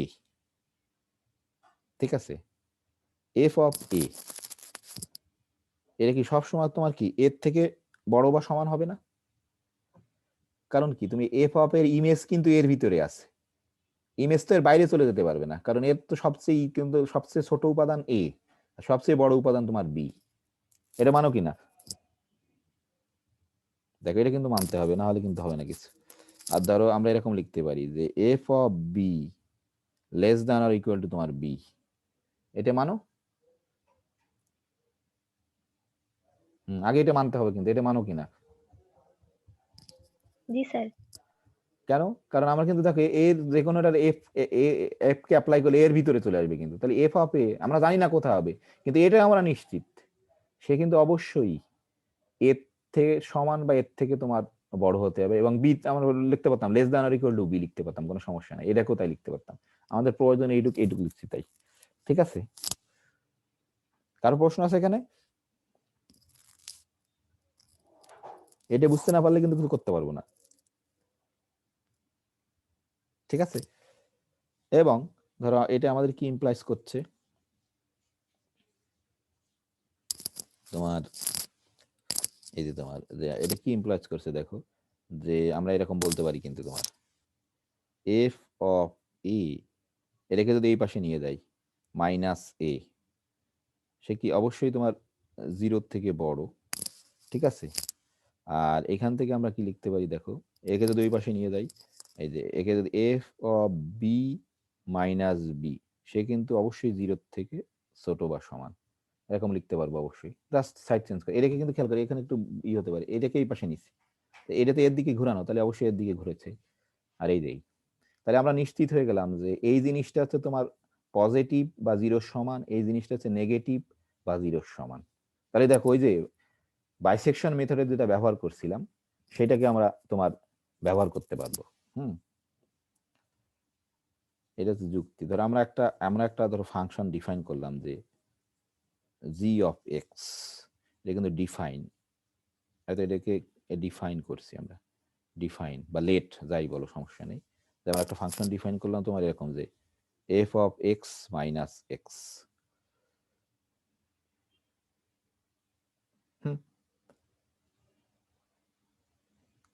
এফ কিন্তু আমাদের ছিল, এফ হচ্ছে একটা কন্টিনিউয়াস ফাংশন এই ক্লোজ ইন্টারভ্যালের উপরে।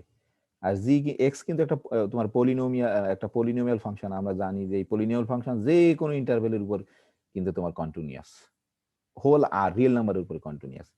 তাহলে কেন এটা করলাম সেটা একটু বুঝতে পারবো এখনই। ধরো আমরা যদি এখানে ধরো জি অফ দেয়ারফোর, আমরা যদি ধরো জি অফ এ বের করি, কি হবে বলো দেখি?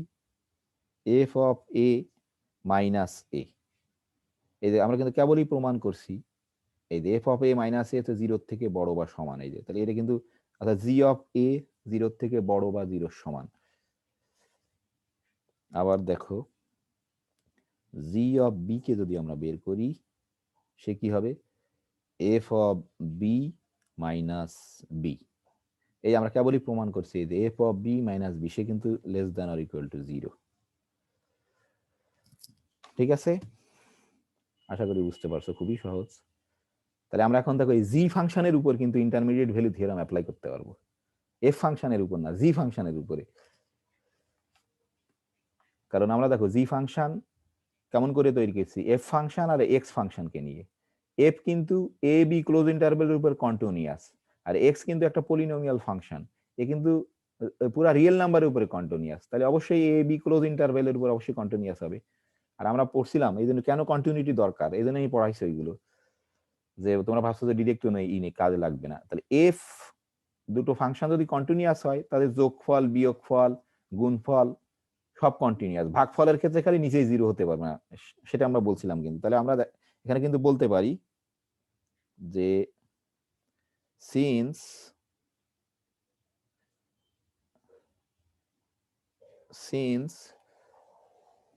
f and x is continuous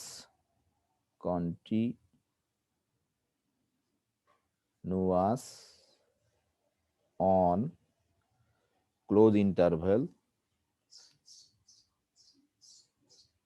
a b, f কিন্তু আমরা আমাদের অ্যাজাম্পশন থেকে জানি। দেখো আমি আবার দেখাচ্ছি, এটা বুঝতে খুব ইম্পর্টেন্ট। এই জায়গায় এফ কিন্তু আমরা অ্যাজাম্পশন ধরে নিছিলাম যে এফ হচ্ছে কন্টিনিউয়াস এই ক্লোজ ইন্টারভ্যাল, আর এক্স যেহেতু পলিনোমিয়াল ফাংশন সে গোটা রিয়েল নাম্বারের উপর কন্টিনিউয়াস, তাহলে তার একটা অংশ অবশ্যই continuous.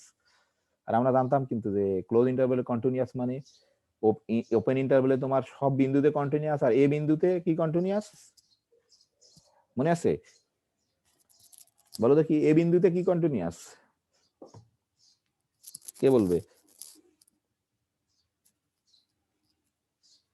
Hello sir right continuous sir, A বিন্দুতে রাইট কন্টিনিউয়াস, আর বি বিন্দুতে তোমার লেফট কন্টিনিউয়াস। লেফট হ্যাঁ, কন্টিনিউয়াস। তাহলে দেখো কি ইম্পর্টেন্ট এটা জানা। তাহলে হ্যাঁ তাহলে আমরা এটা কিন্তু বলতে পারি এফ আর এক্স যেহেতু কন্টিনিউয়াস, আর জি কে তৈরি করছি আমরা কিন্তু এফ আর এক্স এর যোগফল বা বিয়োগফল যাই, তাহলে অবশ্যই জিও কিন্তু তোমার কন্টিনিউয়াস। এখান থেকে আমরা কমেন্ট করতে পারি যে অবশ্যই G is continuous on the close interval A B. এটা মানো তো, আমি দেখাইছিলাম কিন্তু আমি প্রমাণ করিনি, কারণ এটা ফার্স্ট ইয়ারের জিনিস। এমনি তোমরা টেনশনে আছো সব, আমি যে ফার্স্ট ইয়ারের জিনিস পড়াচ্ছি নাকি? হ্যাঁ, তাহলে আমরা এখানে বলতে পারি সো দেন, আমি ওই কমাটা ধরো এখানে দিতে হবে যে সিন্স, তাহলে আমরা বলতে পারি যে দেন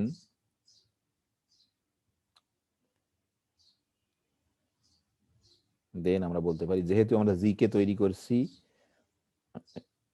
তৈরি করছি আমরা F of X minus x, এই ফাংশনে আর্গুমেন্ট দেওয়া কোনো কিন্তু ইম্পর্টেন্ট না, তুমি এক্স এর জায়গায় এক্স দিতে পারো, এফ অফ ওয়াই দিতে পারো, জেড, কোনো সমস্যা নেই কিন্তু। তাই জন্য আমরা যখন খালি ফাংশন লিখি তখন আর্গুমেন্ট লিখি না, কিন্তু যখন এই যে ভ্যালু আকারে লিখে দেখো তখন কিন্তু আর্গুমেন্ট লিখছি আমরা। হ্যাঁ, এক্স এত, তো দেন জি, যেহেতু জি এইভাবে, then G is also continuous, G is also continuous.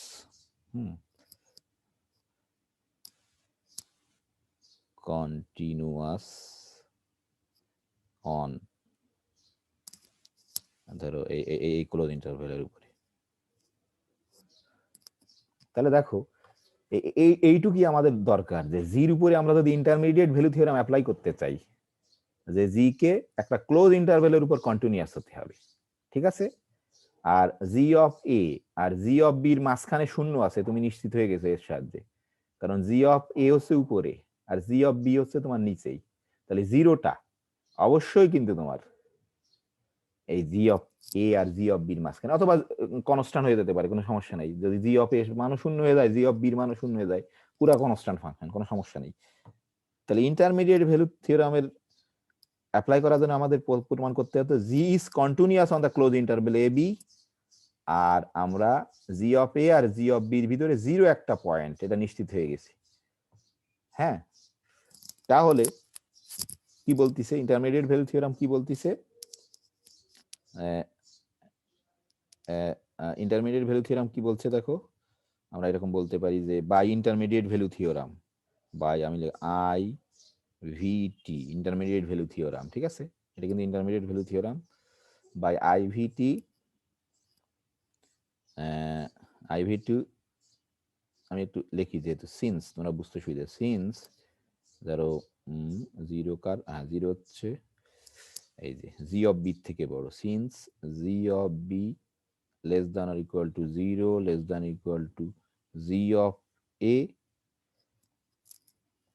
so there exists, intermediate value theorem বলছে there exists c in a b, অবশ্যই ওপেন ইন্টারভ্যাল, কোনো সমস্যা নেই, যে such that z of c equal to 0, এটা মানো কিনা?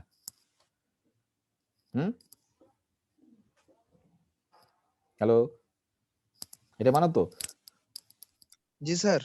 হ্যাঁ, এটা মানলেই তো হয়ে গেল। তাহলে দেখো, তাহলে জি অফ সি মানে কত বলো দেখি, কে বলতে পারবে জি অফ সি মানে কত? জি আমরা কি ধরছিলাম খেয়াল করে দেখো, জি কিন্তু আমাদের এই কি F G of X equal to F of X minus C ছিল, এক্স ছিল। তাহলে আমরা যদি জি অফ সি বসাই দিই এক্স এর পরিবর্তে, তাহলে এখানে এফ অফ সি হবে, এইখানে তোমার সি হবে, তাই না? নাকি? জি স্যার।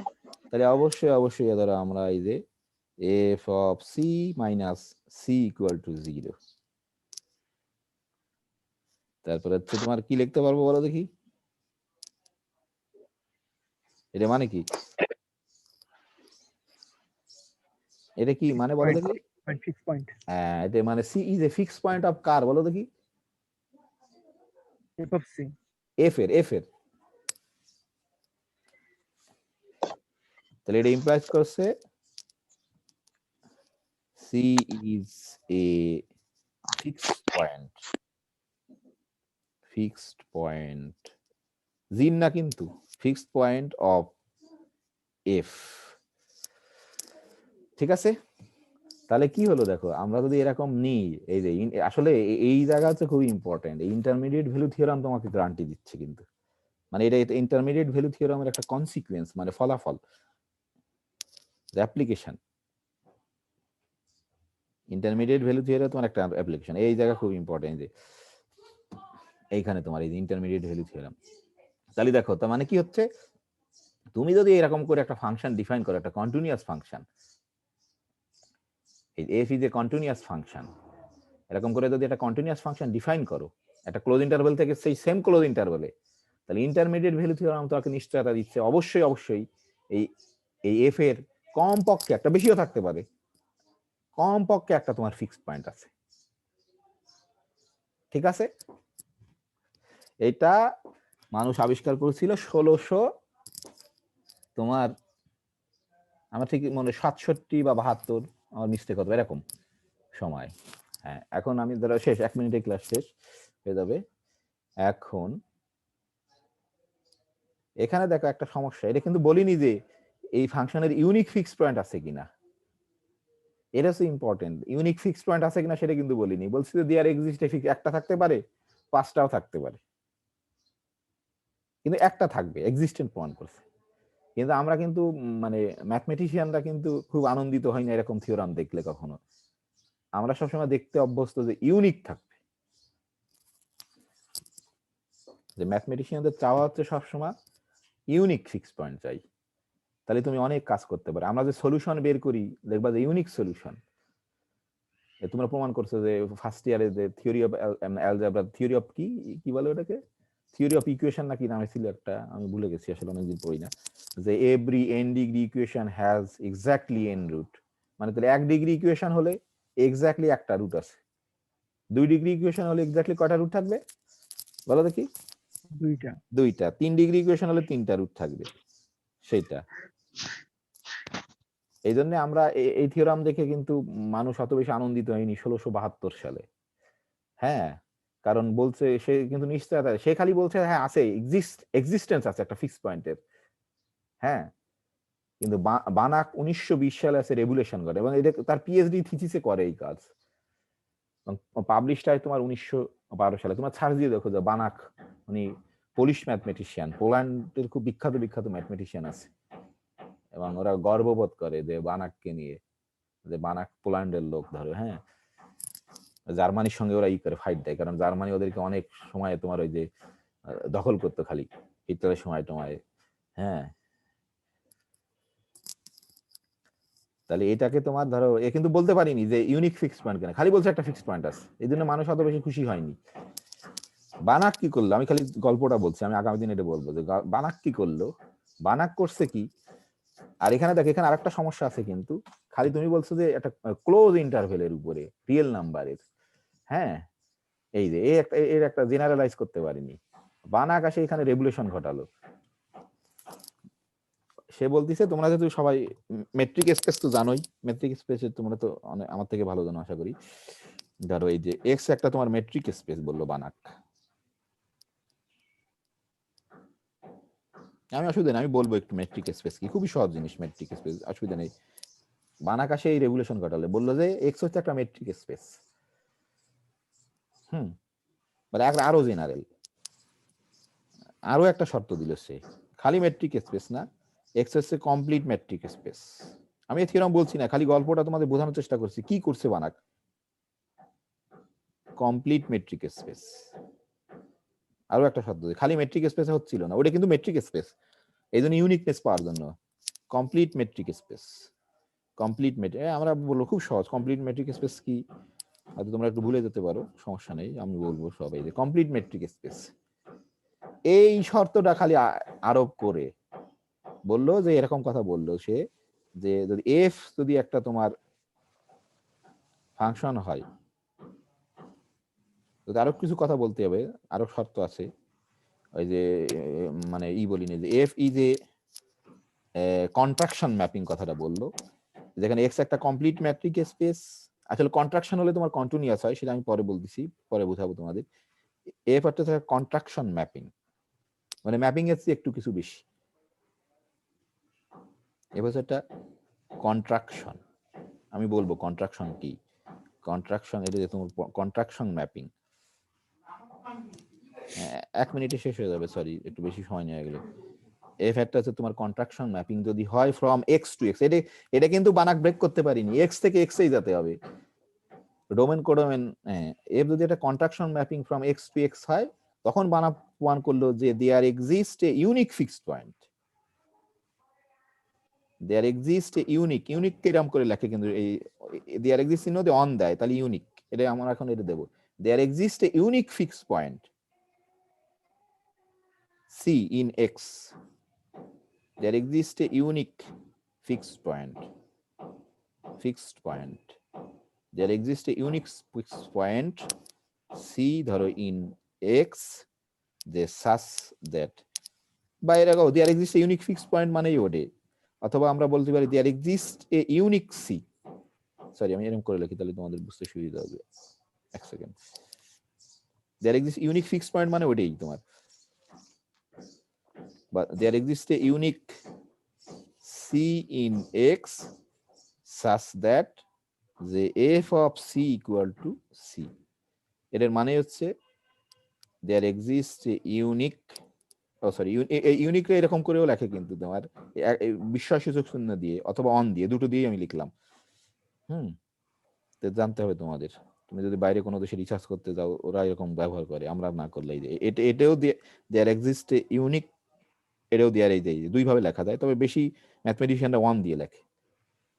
এই যে তাহলে দেয়ার এক্সিস্ট এ ইউনিক, এই যে ইউনিক ফিক্সড পয়েন্ট, এটা মানে কিন্তু ফিক্সড পয়েন্ট, ঠিক আছে?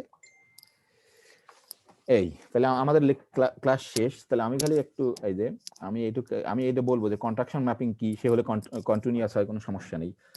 তাহলে বানাক কিন্তু একটা শর্ত খালি আরোপ করেছে যে এক্সটা যদি তোমার কমপ্লিট ম্যাট্রিক স্পেস হয় তাহলে তোমার ইউনিক ফিক্সড পয়েন্ট বলে, একটা ইউনিক ফিক্সড পয়েন্ট পাবা তুমি। এটা খেয়াল করে দেখো, আমরা কিন্তু এই যে তোমার এইখানে যত ফিক্সড পয়েন্ট বের করছিলাম কিন্তু এই যে সবার কিন্তু একটা বা দুটো, এই যে 0, 1, 1/2 এই যে দুটো ছিল, কিন্তু তুমি যদি ওই শর্তটা আরোপ করতে পারতে এই ডোমেনের উপরে যে কমপ্লিট ম্যাট্রিক স্পেস যদি হতো আর এর যদি কন্ট্রাকশন ম্যাপিং হতো তখন কিন্তু তোমার এই ইউনিক ফিক্সড পয়েন্ট হতো। আর ইউনিক ফিক্সড পয়েন্ট হচ্ছে তোমরা আসলে কি বলে দেয়, তাহলে পার্থক্যটা কি বুঝতে পারলে? যে বানাক খালি দেখো প্রথমে বলছে যে মেট্রিক স্পেস, এটা কিছু না, জেনারেলাইজ করছে, এইটা এক্সট্রা শর্ত সে আরোপ করছে যে কমপ্লিট ম্যাট্রিক স্পেস। এই যে এটা হচ্ছে এক্সট্রা শর্ত বানাকের, যে কমপ্লিট ম্যাট্রিক স্পেস, এই যে কমপ্লিট শব্দটা অ্যাড করছে সে।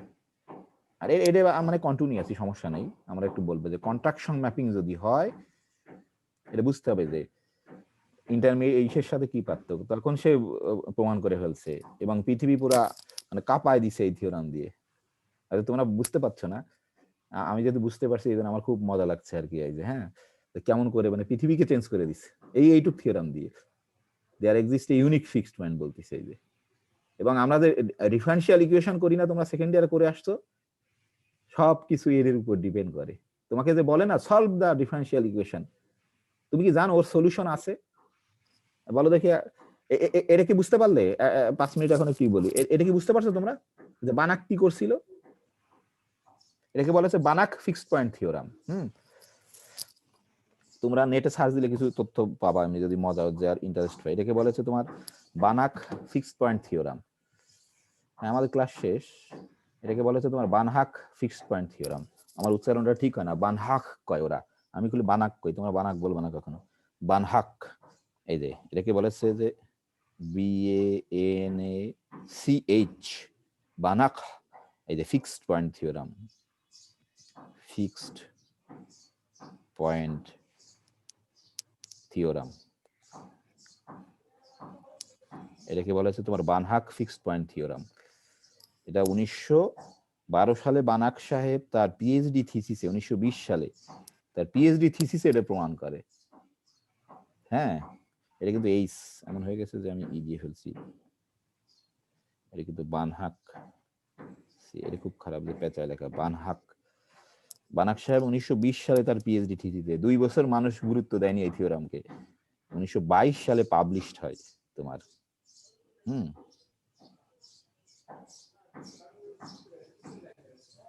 1922 সালে পাবলিশড হওয়ার পরে পুরো পৃথিবীকে নাড়ায় দেয়। হ্যাঁ, তো ঠিক আছে, আমাদের ক্লাস শেষ। কারো প্রশ্ন আছে? কোনো একটু প্রশ্ন করো, যে আমি যাতে অ্যান্সার দিতে না পারি, আমাকে একটু পড়াশোনা করতে হয়, আমিও যেন শিখতে পারি তোমাদের কাছ থেকে। স্যার, হ্যাঁ বলো। নেটে তো অনেক সময় ভুল ইনফরমেশন দেওয়া থাকে। না, উইকিপিডিয়ায় অনেক ভুল ইনফরমেশন দেওয়া থাকে মাঝে মাঝে। হ্যাঁ জি স্যার, যে আপনি বলার পর আমি সার্চ করলাম, এখানে স্যার দেখাচ্ছে যে থিওরাম ফার্স্ট পাবলিশড হয়েছিল 1817 সালে, বার্নার্ড বুলজানো নামে কেউ একজন। হ্যাঁ, না না ওরাও ঠিক। আমি তো ধর আমি খালি বলছি, তোমার কি বলে জানি, ওই যে জিস্ট বলছি, ওরা ঠিক হতে পারে, একেবারে ভুলটা বলা যাবে না। আমি যে বলছি আমি জাস্ট একেবারে জিস্টটা খালি বানাকের কথা বলছি, এর মাঝখানে হয়তো অনেকে ধর অনেক ভাবে তৈরি করতে পারে, আমি সেইগুলো মাঝখানে কিছু বলিনি, তোমার বুঝতে পারছো?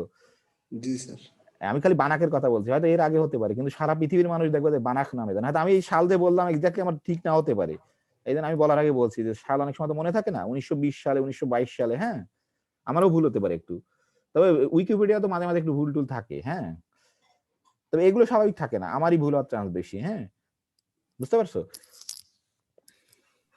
এই যে তাহলে কোনো প্রশ্ন আছে আর কোনো? তাহলে ধর বানাক কি কাজ করছে এটা তোমাকে বুঝতে হবে, যে ইউনিকনেস। আসলে এর মূল জিনিস হচ্ছে তোমরা যে ডিফারেনশিয়াল ইকুয়েশন করছো না, বলো কি first order differential equation solve করো, ধরো প্রথম কথা আছে তুমি সলভ করবা, ঠিক আছে, কিন্তু ওর যে সলিউশন আছে তুমি কি করে জানলে? আমি জাস্ট এমনি গল্প করছি, ধরো ও যদি সলিউশন না থাকতো তুমি কি সলভ করতে পারতে? হ্যালো, না স্যার। যদি ধর সলিউশন না থাকতো তাহলে কি সলভ করতে পারতে কোনোদিন?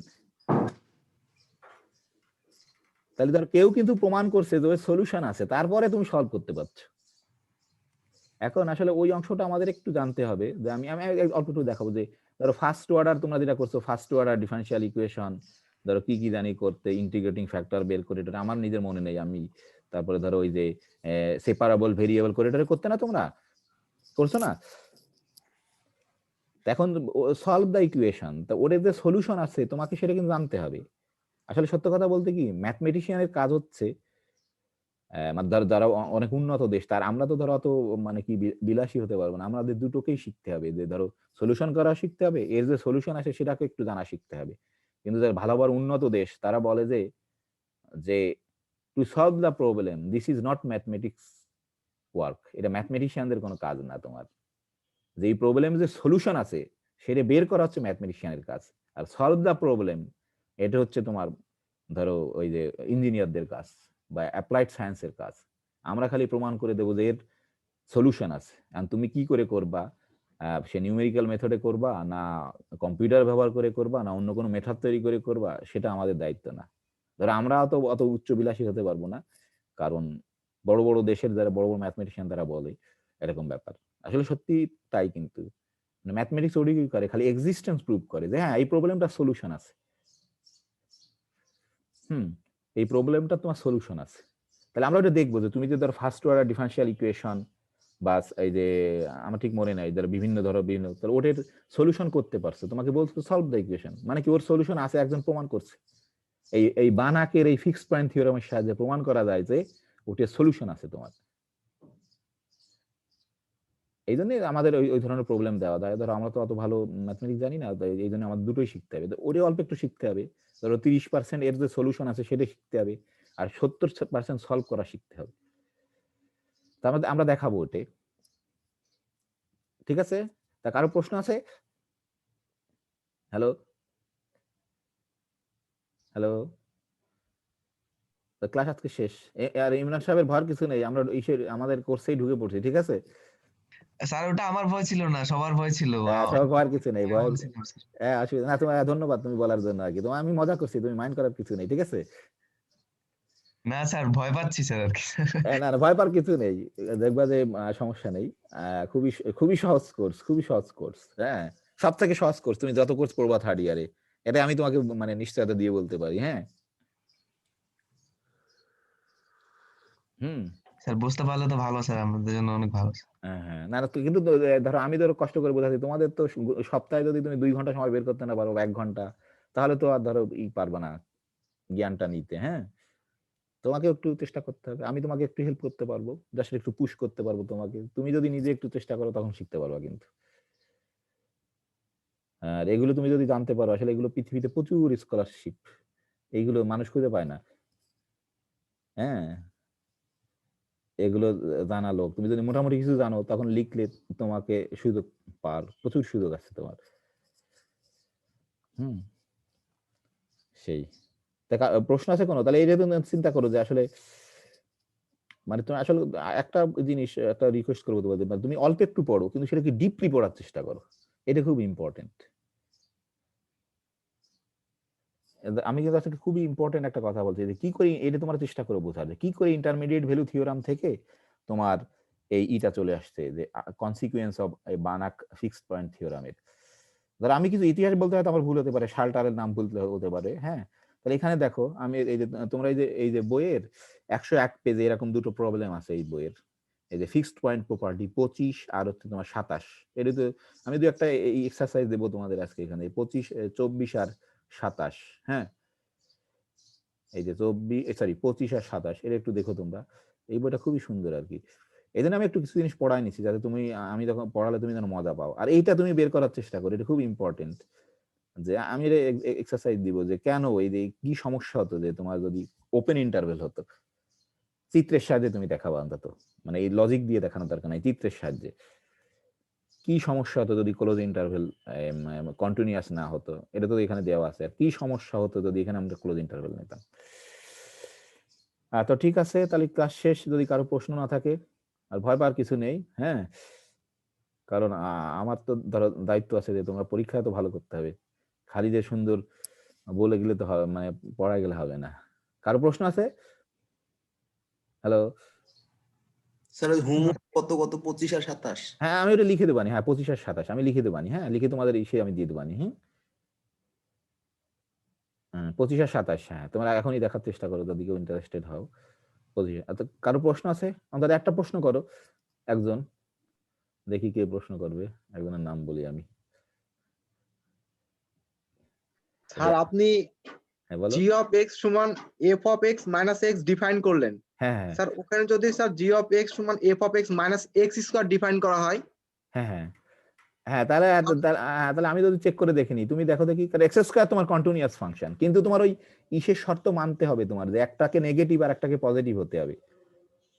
আবার আবার তোমার এমন করে আনতে হবে যে তোমার ওই এফ অফ সি সমান যদি যেন সি হয়, সি স্কয়ার হলে কি হবে?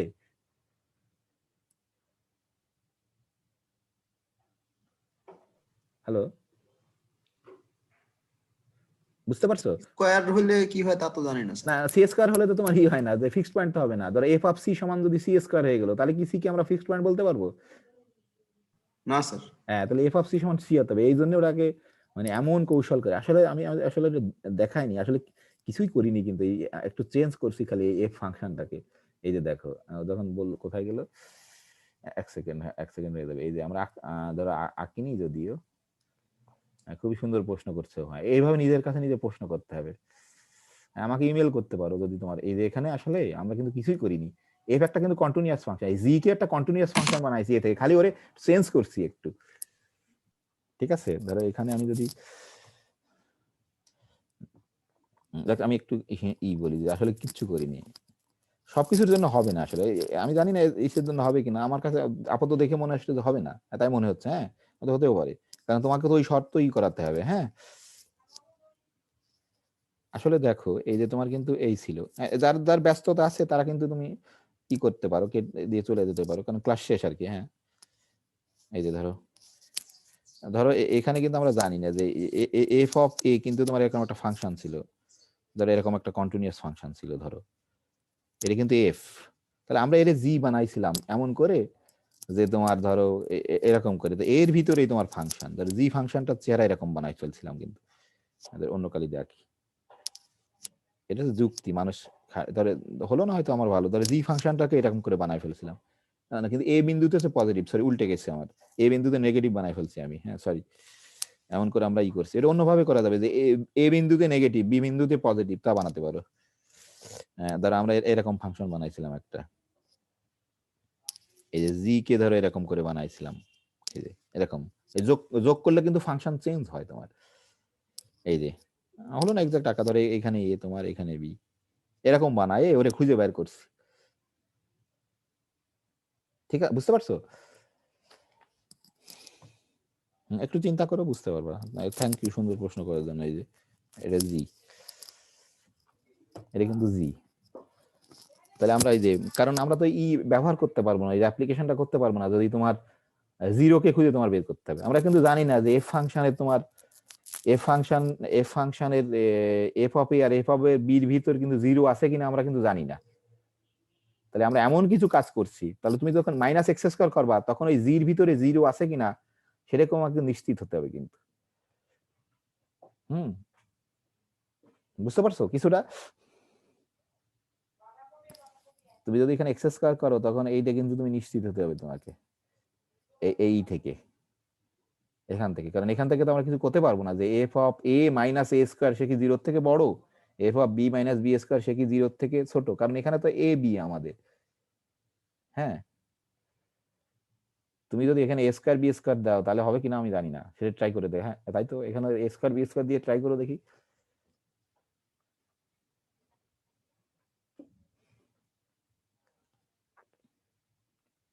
হ্যালো, বুঝতে পারলে? জি হ্যাঁ হ্যাঁ, কিছুটা আর কি, হ্যাঁ অসুবিধা নেই, কিছুটা বুঝলেই হবে। সুন্দর প্রশ্ন আর কি। হ্যাঁ, কিন্তু আমরা এই কাজই করছি, এরকম এফ ছিল, এটা আমরা এরকম জি বানাইছি। আমাদের কাজ মানে এমন করে জি বানাইছি যে এই জিরোটাকে এই ধরো এফ অফ এ আর এফ অফ বির মাঝখানে আছে, তখন ওই আমরা ইন্টারমিডিয়েট ভ্যালু থিওরামকে অ্যাপ্লাই করে দেবো। হ্যাঁ সেই তো, ঠিক আছে তাহলে। হ্যাঁ, ভালো থাকো সবাই, আবার আগামী মঙ্গলবার ক্লাস হবে। হ্যাঁ, যেহেতু মাঝখানে একটু হয়েছিল। আর কোনো প্রশ্ন আছে?